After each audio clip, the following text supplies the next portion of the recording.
Alright, tara. Sagutan muna natin yung quiz nyo. Yan. Nasaan ba ang ating pen? Yan. So, yung 1 to 10, true or false siya, no? Statement 1 and statement 2. So, sa exam nyo, meron kayong ganitong klase ng questions. No? May ganitong type ng questions. Actually, statement 1, statement 2, and statement 3 pa nga. So, dapat ma-practice nyo talaga yung mga concept na yan. Kaya, nagpa-quiz tayo ng statement 1 and statement 2 para may practice ka kahit papaano. So, sagutan natin. Ang mga magiging sagot nyo lang dyan, hindi pala either kasi marami palang choices, no? Letter A, statement 1 is correct. Letter B, yung statement 2 lang yung correct. Letter C, pareha silang tama. And letter D, pareha silang mali. So, kailangan alam mo kung tama yung statement 1 and statement 2 para masagot yung questions. Tara, number 1. Yung statement 1 muna. Under the perpetual inventory system, the inventory account is updated only at the end of the accounting period during the closing process. Mali, no? Kasi perpetual yan. Kaya nga perpetual, lagi nag-update yung inventory account mo every time may purchase or may sale. So, itong statement 1, false na agad. Next, statement 2. The purchase account is used exclusively in the periodic inventory system. Periodic. Paano ko ba mag-record sa periodic system pag bumibili ka? Debit, purchases, credit, accounts payable. So, true ang statement number 2. Bakit? Under perpetual ba? Ano bang ginagamit mo na account? Hindi ka gumagamit ng purchases account under perpetual. Ginagamit mo diretso merchandise inventory kapag bibili ka. No? So, debit, merchandise inventory, credit, accounts payable. So, true ang statement 2. Therefore, ang sagot sa number 1, statement 2 is correct. Letter B. Next, number 2, statement 1. When goods are shipped FOB destination, the seller must pay the freight cost and retains title until the goods reach the buyer. FOB destination. No? Sana maalala mo yung drawing natin. Yung FOB destination, tsaka FOB shipping point. So, dito, FOB destination, kapag nakarating na sa destination, dun pa lang, magta-transfer yung ownership kay buyer. So, under FOB destination, yun nga, the seller must pay the freight cost. And yung title ng goods ay sa kanya pa rin. Hanggang dito sa point na to, no? Okay. So, statement 1 is true. Yan. Pagka hindi mo maalala yung concept ng free on board na yan, mag-drawing ka lang nitong drawing natin. Tapos mag-drawing ka ng bangka. Pag FOB shipping point, ganito yung itsura. Pag FOB destination, ganito naman yung itsura. Okay. Yan. So, since FOB destination tayo, so nandito yung bangka. And yung period na to, mula nung sinip out hanggang sa ma-reach yung buyer, kay seller pa yung goods niyan. Okay, tingnan nga natin kung nade-detect yung sound. Yan, nade-detect naman. Kay seller pa yung goods niyan. Kapag FOB destination. So, yung title retains with the seller. Ngayon, kapag FOB shipping point naman, nandito yung bangka. So, at the point na shinip out ni seller yung goods, kay buyer na yung title. Kaya si buyer yung mag-shoulder ng shipping cost. Yan. So, statement 1, true. Next, statement 2. When a buyer pays freight costs under FOB shipping point periodic system, the expense is recorded by debiting freight out. Mali, no? False. Kasi si buyer yung nagbayad ng freight cost. Dapat, freight in yan. Hindi freight out. So, ang sagot sa number 2 ay statement 1 is correct. Only statement 1 is correct. So, letter A. Number 3, statement 1. Sales discount is a contra revenue account and therefore has a normal debit balance. Sales discount kontra revenue account. True, no? And yung normal balance niya ay debit. Bakit? Paano ka ba mag-record ng sale? Kunwari, cash sale. So, dapat debit, cash, credit, sales. Since sales discount is a contra revenue account, so paano ka mag-record ng sales discount? Okay, debit mo sales discount. So, debit ang normal balance niyan. Credit mo yung cash or accounts payable. Accounts receivable pala. Since yan ay contra revenue account. So, number 1, statement 1 is true. Next, statement 2, the sales returns and allowances account is closed directly to accounts receivable at the end of the period. So, ito ay false. Kasi saan ka nagko-close? Sa income summary. So, number 3, only statement 1 is true. Letter A ang sagot. Next, number 4, statement 1. In the perpetual inventory system, a purchase of merchandise on credit is recorded by debiting the purchases account. Perpetual, no? Perpetual ang pinag-uusapan natin. And pag perpetual inventory system, hindi ka gagamit ng purchases account. Kasi diretso ka ng merchandise inventory. So, statement 1 is false. Next, statement 2. The sale of merchandise under the perpetual system requires 2 journal entries. Perpetual requires 2 journal entries daw. True, no? Basahin natin. True. True siya so far hanggang dito. Basahin natin kung tama rin yung next statement dito. No? 1, to record the revenue, and 1, to update the cost of goods sold. So, true pa rin. No? Kaya dalawa ang journal entry kapag perpetual inventory system is, una, nire-record mo yung revenue, and pangalawa, ina-update mo yung cost of goods sold o yung inventory na lumabas. So, therefore, true. Ang statement 2, ang sagot sa number 4 ay B. Only statement 2 is correct. Number 5, statement 1, the formula for cost of goods sold in a periodic system is beginning inventory plus net purchases plus ending inventory. Naku po, in-add yung ending inventory. Dapat i-minus yan. So, false. No? Tanda mo ba yung formula ng cost of sales natin? Cost of goods sold natin? Beginning inventory plus purchases plus ending inventory. So, statement 1 is false. Tingnan natin yung next. Gross profit is the result of net sales minus all operating expenses. Naku po, binawas na lahat ng operating expenses. Mali, no? Kasi ang gross profit ay net sales minus costs of goods sold. Okay. So, statement 2, false din. Therefore, ang sagot sa number 5 ay D. Kung nabibilisan ka, pwede mo i-post yung video, no? Since recorded naman to. Okay, hindi tayo nakapag face-to-face, nakapag online class na synchronous, no? Kasi nagkaroon kami ng meeting. So, magre-record na lang tayo para sa review mo. Number 6, statement 1. Buyer. When a buyer pays for a merchandise within the discount period under perpetual system, the inventory account is credited to reduce the cost of the goods purchased. True. Ito. Okay. Kasi umabot siya sa discount period. So, inventory account is credited. Inventory account yung kinredit kasi perpetual system yung gamit ni buyer. Okay, diretso sa inventory. Paano kapag periodic yung inventory system? Gagamit ka ng purchase discount na account. Purchase discounts. Next, statement 2. Yan.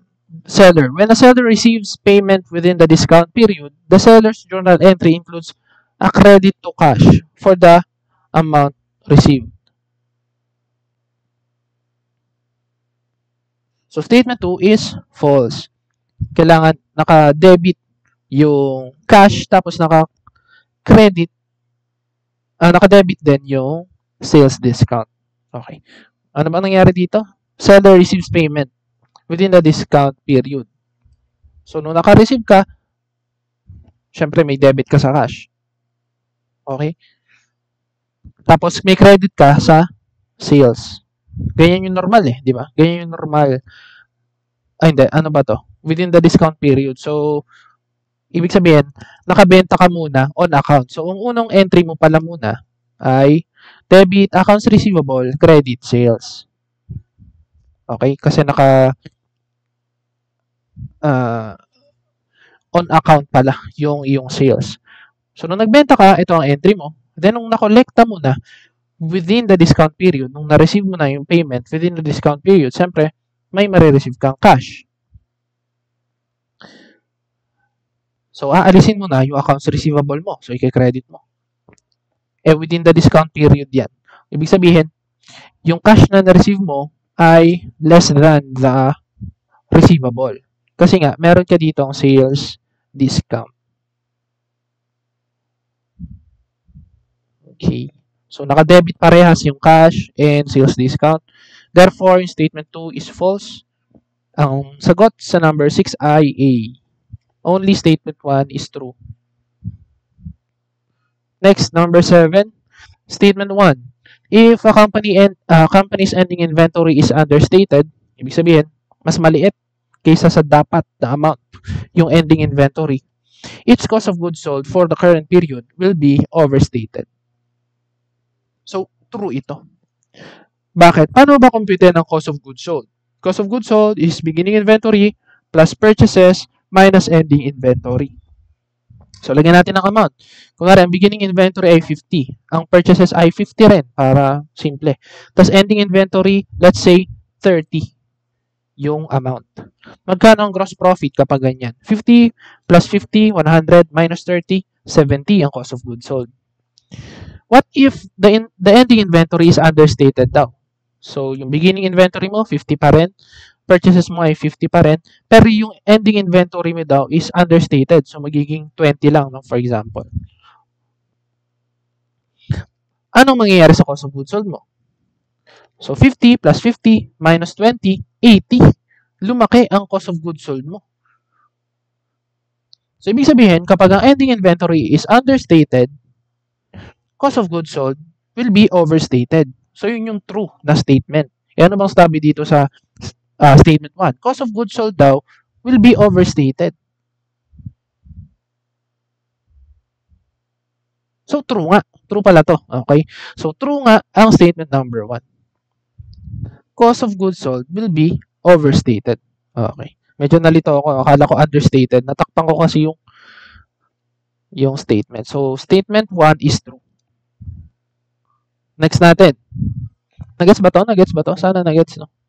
Kapag ganyan, mag-assume ka lang ng amounts. And sana tanda mo yung formula natin ng cost of goods sold. Cost of goods sold is beginning inventory plus purchases minus ending inventory. Dito, nag-assume tayo ng amounts.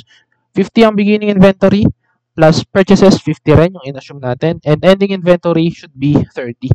So kapag ganyan, 70 daw ang cost of goods sold. Pero paano kung understated daw ang ending inventory? So, imbes na 30, ginawa nating 20 dito. Ano ang mangyayari sa cost of goods sold? So, 50 pa rin yung beginning inventory, 50 pa rin yung purchases, pero yung ending inventory is 20 na lang. So, 50 plus 50 minus 20, 80. Naging overstated ang cost of goods sold. So, statement 1 is true. Next, statement 2.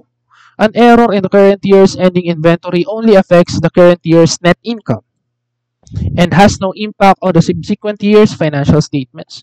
So, statement 2 is false. Okay. Bakit? Kasi yung current year's ending inventory, current year's ending inventory will be your subsequent year's beginning inventory, di ba? Kasi permanent account ang inventory natin. Okay? So, may impact siya sa subsequent year. Therefore, statement 2 is false. Ang sagot sa number 7 ay letter A. Next, number 8, statement 1. Accounts that appear on the balance sheet, such as inventory and accounts receivable, are considered temporary accounts and are close to income summary. Mali, no? False ang statement 1. Kasi ang balance sheet ay permanent. So, mali yung temporary. Balance sheet accounts, permanent accounts yan.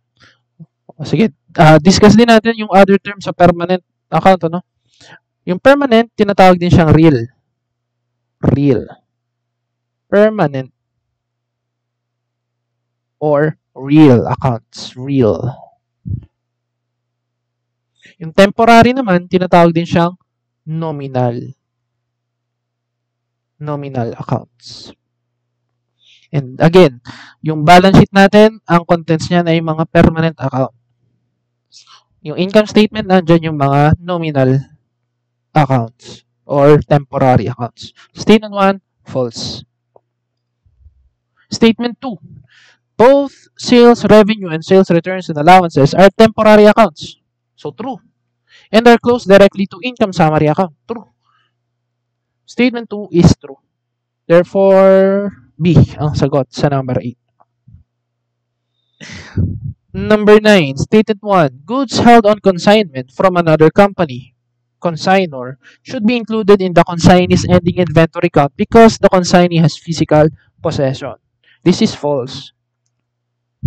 Kapag hawak mo on consignment or held on consignment mo yung inventory ng ibang company, hindi mo yon inventory. Pinahawak lang siya sa'yo. So, hindi mo siya bibilangin sa physical count mo. Held on consignment kasi siya. So, sino ang bibilang ng inventory na yon? Yung another company na nagmamay-ari sa kanya. Bali, pinahawak lang kasi sa'yo yung inventory. Therefore, hindi mo yan inventory. Huwag mong bibilangan sa inventory count yan. Okay, so statement 1 is false. Next, statement 2, goods sold FOB shipping point that are in transit. Okay, FOB shipping point. So, paano ba i-drawing yan? Nandito yung bangka. On the last day of the period should be included in the seller's inventory. So, mali. Kasi FOB shipping point, dito pa lang sa point na to, tin-transfer mo na yung ownership kay buyer na. So, it should be included in the buyer's inventory.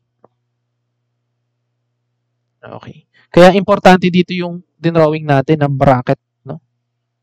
Kapag sa point na to, kay buyer na. Kapag FOB shipping point.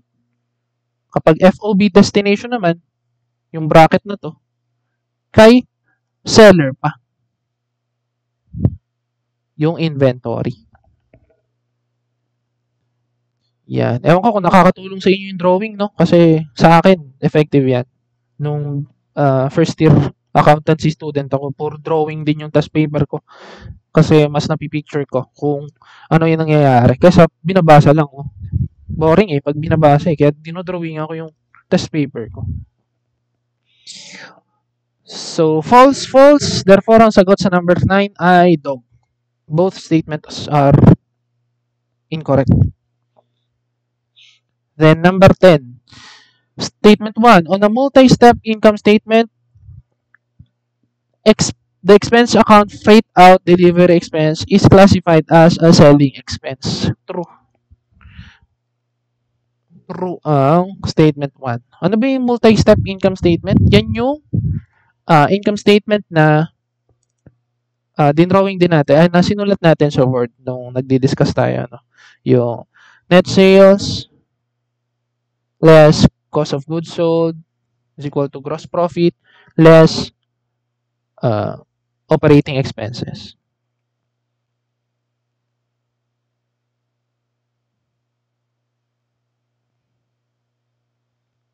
Is equal to operating profit. So, multi-step siya kasi bago tayo dumating doon sa yung ultimate na net income dito sa baba, dumaan pa tayo sa mga sub-totals or sub accounts dyan. So, meron tayong gross profit, tapos meron pang operating profit. No? Kaya multi-step income statement siya. Kapag kasi single-step income statement, net sales, less lahat ng cost na, no? O expenses. So, lahat ng expenses hindi na kinlassify as to cost of sales or operating expenses. Dumating na agad sa net income. So, single-step income statement yan.